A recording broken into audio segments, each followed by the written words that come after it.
ADHD is an attention deficit disorder that most have heard about. And in order to manage these symptoms, some people have to be on certain medications or gain access to behavioral interventions. The editorial that I looked at sets out to prove that patients across the UK lack quality of care and also access to those specific types of cares depends on the regions that they live in. This thesis is a claim of fact because it's observable. I will be discussing the main claim and three subclaims that support the main claim and in turn support this thesis. First, the main claim states that patients deal with stressors such as lack of quality of care when transitioning from adolescent care services to adult care services between ages 16 to 18. This is a claim of fact and it's a segment type of evidence because it's an age range out of all the ages that could have been listed. Additionally, they have to choose their career paths and also have to deal with additional stressors such as moving out to live on their own, in addition to dealing with the symptoms of the diagnoses. This is an example type of evidence and it's a claim of fact. This claim is terminal, it's abstract, and it's positive. It's a positive value because it's a state of well-being that these patients are trying to obtain. Now, the first subclaim. This claim talks about the discrepancy in the access to quality of care for patients 16 to 19.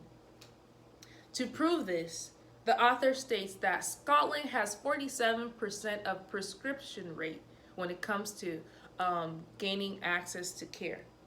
For kids 14 to 15, 27% for kids 19 to 20.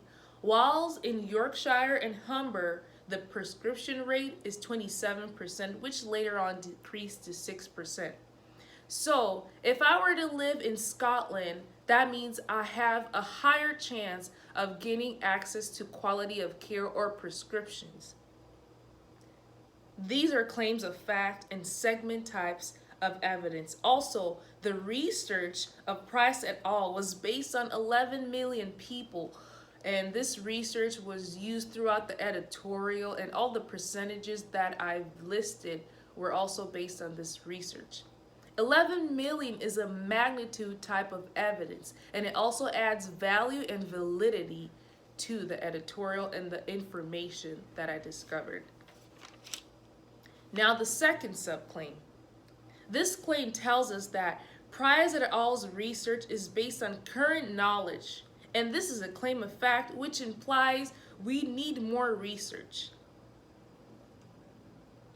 Paragraph 4 through 7 discusses randomized trials that proves that medication works better in the management of ADHD versus behavioral interventions. However, some of these same randomized trials were discontinued due to ethical concerns. And the ethical concerns that were implied in the editorial were, like we all know, we don't want to be hurting people by medicating them just because we want to do more research. And also, another ethical concern is hurting animals, right? These were not explicitly stated, but they were implied. And these are claims of facts. Last but not the least, the third claim informs us that medications that are mostly used are amphetamines. And there's also expert testimony that states that medications prevent adolescents from physically injuring themselves and adults from committing crimes. So in conclusion, overall, medications are more effective in the management of ADHD symptoms, and the NICE guideline recommends that behavioral interventions should only be used when medications fails. So overall, the quality of care that patients get access to across the UK is based on where they live, what region they live in, in the UK, which isn't fair. If you want to know more about ADHD, you can do more research, or if you want to gain more access to information in regards to this editorial, there will be a link along with this video. Thank you.